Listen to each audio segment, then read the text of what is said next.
오늘 우리가 함께 나누실 말씀은 여호수아 8장 10절에서 17절까지의 말씀입니다. 여호수아 8장 10절에서 17절까지의 말씀. 우리 다 같이 함께 합독하시겠습니다. 여호수아가 아침에 일찍이 일어나 백성을 점호하고 이스라엘 장로들과 더불어 백성에 앞서 아이로 올라가매 그와 함께한 군사가 다 올라가서 그 성읍 앞에 가까이 이르러 아이 북쪽에 진치니 그와 아이 사이에는 한 골짜기가 있더라. 그가 약 5천 명을 택하여 성읍 서쪽 베델과 아이 사이에 매복시키니 이와 같이 성읍 북쪽에는 온 군대가 있고 성읍 서쪽에는 복병이 있었더라. 여호수아가 그 밤에 골짜기 가운데로 들어가니 아이 왕이 이를 보고 그 성읍 백성과 함께 일찍이 일어나 급히 나가 아라바 앞에 이르러 정한 때에 이스라엘과 싸우러 하나 성읍 뒤에 복병이 있는 줄은 알지 못하였더라. 여호수아와 온 이스라엘이 그들 앞에서 거짓으로 패한 척하여 광야길로 도망하매 그 성읍에 있는 모든 백성이 그들을 추격하려고 모여 여호수아를 추격하며 유인함을 받아 아이 성읍을 멀리 떠나니 아이와 베델에 이스라엘을 따라가지 아니한 자가 하나도 없으며 성문을 열어놓고 이스라엘을 추격하였더라. 아멘. 할렐루야. 그 아이성에서의 이제 전투의 모습이 이제 구체적으로 오늘 본문을 통해서 우리에게 드러나게 되는데요. 이 아이성에서의 전투는 철저한 계획에 의해 세워진, 그래서 정말로 계획대로 모든 것들이 이루어진 그런 전쟁이라고 할 수가 있습니다. 오늘 이제 본문에서도 보게 되면은 매복도 있고 유인 작전도 있고, 그래서 철저하게 모든 것들이 계산적으로 이루어지게 된 그런 싸움이 바로 이 아이성에서의 두 번째의 전투의 모습이라고 할 수가 있습니다. 그리고 또 이렇게 이제 아이성의 이제 군사들을 모두가 다 이제 그 아이성에서 빼내고 성문이 열려지게 되고, 그리고 이제 그 매복했던 군대가 이제 그들을 이제 그 아이성에 들어가서 모든 것들을 다 진멸시키는 이러한 매복 작전, 그리고 또 이 아이성이 거기에 또 걸려들게 되는 이 모든 과정들이 이제 오늘 본문을 통해서 이제 나오게 됩니다. 사실 이제 그 우리가 전체 이스라엘의 역사를 한번 여기서 이제 살펴볼 필요가 있는데요. 이스라엘의 역사 가운데 전쟁을 이렇게 그 상세하게 묘사한 부분이 그리 많지 않습니다, 사실은. 그러니까 전쟁을 굉장히 많이 했던 민족이 이 이스라엘의 민족이었는데요.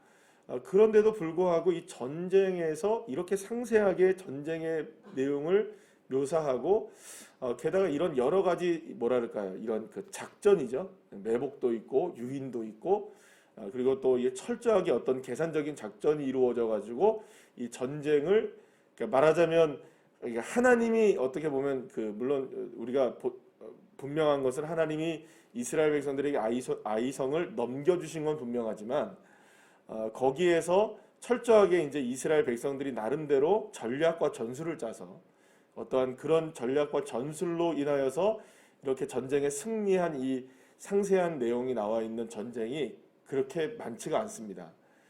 이렇게 찾아봐도 거의 유일한 것이 이 아이성의 두 번째의 전투라고 말할 수가 있습니다. 그러니까 아이성의 두 번째의 전투는 그야말로 철저하게 누가 준비한 전쟁일까요?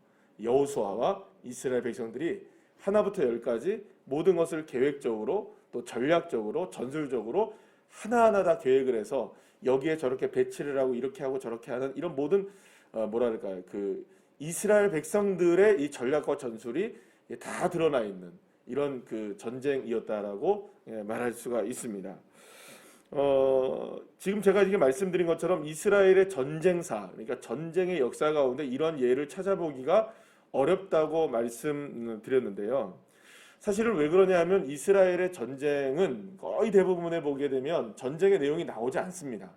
그러니까 전쟁을 시작은 하나 그냥 승리했다 뭐 이런 식으로 나오거나 아니면은 대부분의 경우에는 초자연적인 역사죠. 뭐 예를 들어서 우박이 떨어진다거나 또 뭐 우리가 뭐 기드온 얘기 같은 경우는 뭐 항아리, 그죠? 횃불 뭐 이런 걸로 이긴다거나 또 혹은 이후에 이제 그 가나안 땅의 여러 족속들을 상대하는 전쟁들이 계속 이제 등장하게 되는데요.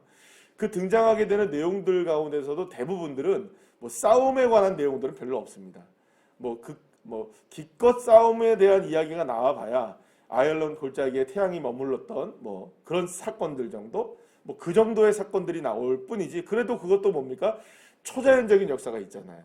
그러니까 대부분의 이스라엘의 전쟁사는 초자연적인 역사로 이루어졌기 때문에 사실은 이렇게 이스라엘 백성들이 하나부터 열까지 계획적으로 모든 것들을 싸워서 이긴 내용들이 그렇게 많지 않다는 것이죠. 그렇다면 여러분, 왜 그러면 하나님께서 이 아이성의 두 번째의 전투에는 이러한 모습을 보여주게 되었느냐라는 거죠. 그러니까는 물론 두 번째의 전투에서도 누가 말씀드린 대로 누구의 역사이십니까? 하나님이 이스라엘 백성들에게 손에 아이성을 넘겨주셨기 때문에 이런 것도 가능한 것이긴 하지만 왜 하나님이 두 번째 아이성의 전투에서는 초자연적인 역사를 할 수 있잖아요. 왜냐하면 이미 다 해결됐습니까? 안 됐습니까? 문제가 다 해결됐잖아요. 아간의 범죄가 다 드러났고 또 아간으로 인하여서 이스라엘 백성들이 얼마나 마음이 졸였겠어요. 그죠? 그러면 이제 본인들도 그런 생각을 안 하게 될 거 아니에요. 자기들이 이게 견물생심 이런 것도 없이 그냥 정말 충성을 다해서 전쟁을 하면 하나님이 그렇지 니들 마음 내가 보니까 이제 해결이 됐구나 하면서 전쟁에 막 매복을 하고 막 이런다 할지라도 하나님이 우박을 떨어뜨리실 수도 있고 뭐 번개를 치실 수도 있고 여러 가지 그렇게 할 수 있는데 실제로 이스라엘 백성들이 매복을 하고 또 그 아이성에서 베델까지 또 이렇게 유인해서 나오고 막 이런 장면들이 실제로 일어나게 되었던 거죠. 그러니까 하나도 거기에서는 다시금 하나님의 초자연적인 역사가 뭐 임한다든지 그런 일이 여기에는 일어나지 않았다는 것이죠. 그렇다면 여러분 여기에서 우리는 아이성의 전투에서는 매우 이례적인 전투라고 볼 수가 있는 겁니다. 이스라엘의 역사상 굉장히 이례적인 전투가 오늘 본문에서 우리에게 드러났다고 볼 수가 있어요. 여기서 우리가 몇 가지를 생각할 것이 있는데요. 첫 번째는 뭐냐면 하나님께서 역사하시는 전쟁이 얼마나 놀라운 하나님의 능력이 지금까지 사용되었는가를 우리가 알 수가 있게 되는 겁니다. 여러분들 이스라엘이 지금까지 전쟁을 할 때 솔직히 말해서 휴지는 들었지만 코는 풀지 않은 거예요. 누가 하신 겁니까? 다. 지금 여호와 하나님이 다 하신 거예요. 사실은. 그러니까 뭐 지금 말씀드린 대로 실제로 이스라엘 백성들이 전쟁을 하지 않아도 이미 다 게임이 끝난 상황을 이제 정리하는 수준에서의 전쟁들을 할 뿐이었지 실제로 그것이 전부 다 누구의 역사였던 겁니까?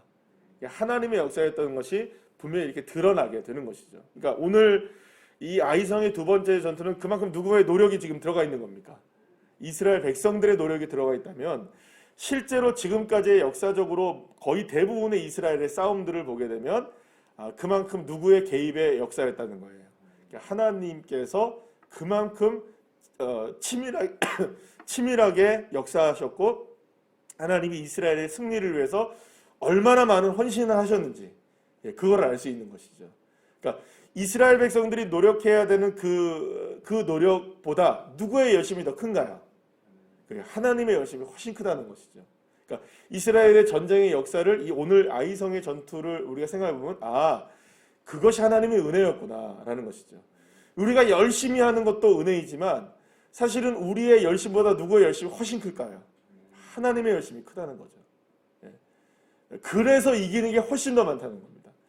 그리고 생각해 보면 여러분, 저와 여러분의 인생 가운데도 지금까지 걸어온 우리의 신앙의 삶, 우리의 인생의 삶을 이렇게 쭉 돌아보면 내가 한 것이 많은 것 같지만 사실은 누구의 은혜일까요? 하나님의 은혜입니다. 다 하나님의 역사하신 은혜들이죠. 이것을 우리가 이제 이것을 생각해 보면 정말로 걸음걸음마다 주님이 하시는 일들이시구나. 내가 한 것이 아니라 정말 하나님이 하신 것이구나. 할렐루야. 이것을 믿음으로 깨닫게 되는 것이죠. 마찬가지로 이스라엘 백성들도 그런 것이었습니다. 전쟁이 정말 누구에게 속한 것일까요? 하나님께 속한 것임을 분명하게 알게 되는 것입니다.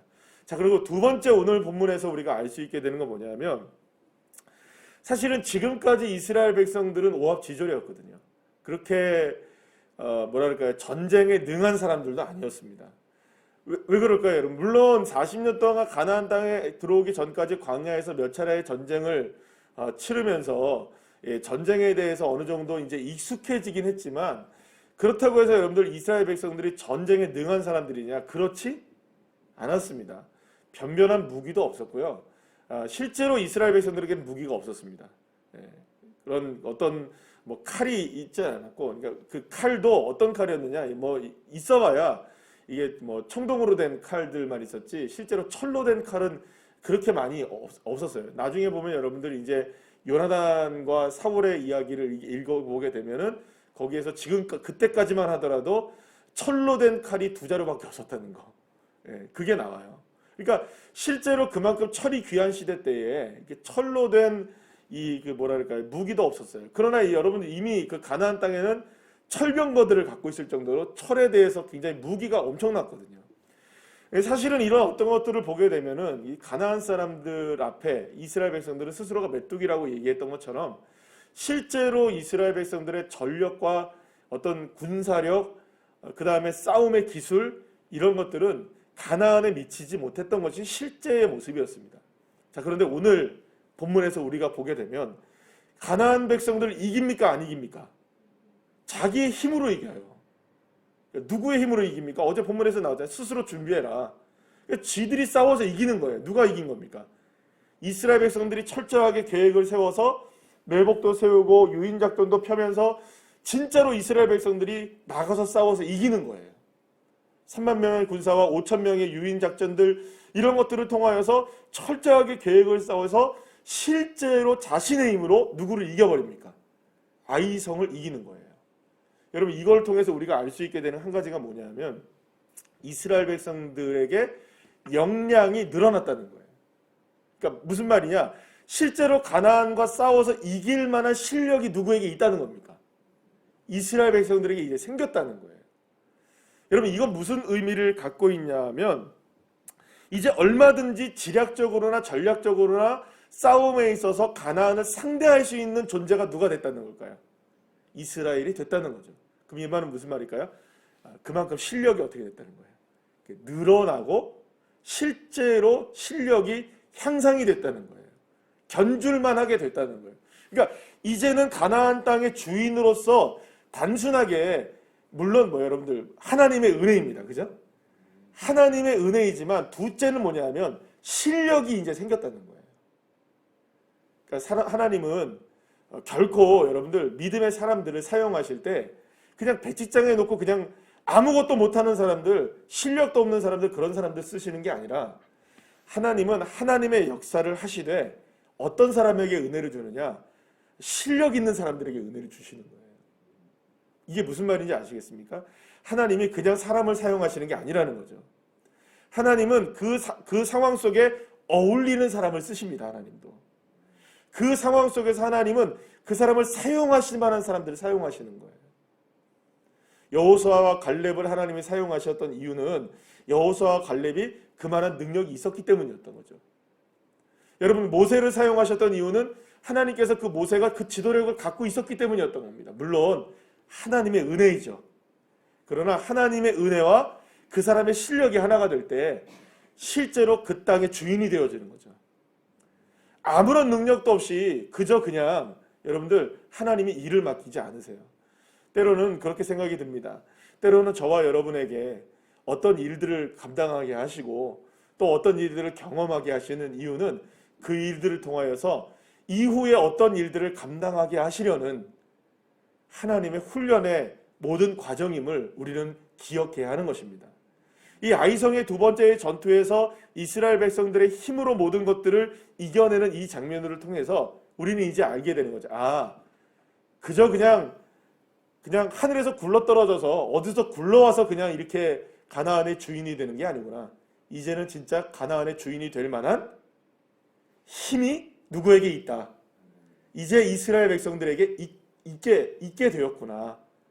그래서 하나님이 누구를 사용하시는 겁니까? 이제 실제로 이스라엘 백성들을 사용하셔서 가나안을 정복하게 하시는 거죠. 그러면서 이제 그 처음에 말씀드린 것처럼 이스라엘 백성들은 이 전쟁에 역사가 누구의 힘이라는 걸 믿게 됩니까? 이제 하나님의 능력이고, 그리고 그 능력을 누구에게 주셨습니까? 이스라엘 백성들에 주셔서 이제는 우리가 싸운다 할지라도 겁내지 않게, 누구를 더 이상 두려워하지 않을까요? 가나안 사람들을 두려워하지 않습니다. 철병거가 있어도 두려워하지 않습니다. 왜? 첫째는 누가 역사하시니까? 하나님이 그들을 우리의 손에 주시니까. 할렐루야. 두 번째, 우리에게도 이제는 이길 만한 능력이, 힘이 있다는 거죠. 우리의 능력으로 이기는 것이 아니어도 우리가 이제 뭐랄까요, 이게 자신감이 있는 겁니다. 자신감. 할 수 있어. 주님이 함께 하시면 우리가 나가서 싸워서 이길 수 있어. 할렐루야. 이런 믿음을 갖게 되었던 것이었습니다. 사랑하는 여러분, 결국에는 이 아이성의 두 번째 전투를 통해서 사실은 이 그 첫 번째 아이성의 전투에 실패가 있었잖아요. 첫 번째 전투는 물론 그 여리고성의 승리였고요. 두 번째 이 아이성의 첫 번째 전투는 실패하고 세 번째 전투가 바로 이제 아이성의 두 번째 전투가 아니겠습니까? 이 아이성의 실패를 하나님은 새로운 성공으로 만들어 나가시는 것을 우리가 알게 되는 것이죠. 패배자를 승리자로 만들어서 하나님의 역사하심을 온전하게 이 가나안 땅에 새겨 넣으실 수 있는 능력자들로 이제 이스라엘을 세워 주시는 겁니다. 그래서 이 아이성의 전투를 통해서 우리는 분명하게 알게 됩니다. 첫째는 하나님의 역사라는 것, 두 번째는 이제 이스라엘 백성도 실력이 생겼다는 거죠. 그것을 통해서 저와 여러분에게도 소망이 있게 되기를 간절히 원합니다. 하나는 하나님이 하십니다. 두 번째는 우리에게도 이제 실력이 생겨야 됩니다. 이제 실력이 생기잖아요. 어떤 실력이 생깁니까? 성경도 잘 찾잖아요. 그죠? 네. 성경을 이제 잘 찾으십니다. 실력입니다. 그게. 우리가 기도할 수 있는 것도 실력입니다. 여러분. 우리가 말씀을 듣는 것도 실력이에요. 그죠? 그리고 또 우리가 어떤 상황에 있어서 헌신하는 것도 실력이에요. 그러니까 하나님은 우리에게 그저 그냥 하나님의 은혜만 주시지 않습니다. 우리에게 실력을 키우게 하시는 거예요. 맷집을 갖게 하고 또 어떤 적응을 하게 하시고 그렇게 해서 저와 여러분에게도 은혜를 주시는 것이죠. 사랑하는 여러분, 여러분의 실력이 늘어나는 귀한 자녀들 되시기를 축복합니다. 어떤 상황에서도 이제 실력으로 승부하십시오. 왜냐하면 주님이 함께 하시니까 가능합니다. 주님이 역사하시니까 우리는 담대하게 도전할 수 있는 것이죠. 그런 은혜로 저와 여러분의 삶 속에서도 이 아이성의 승리가 넘쳐나게 되시는 믿음의 자녀들 되시기를 간절히 축복합니다. 기도하시겠습니다.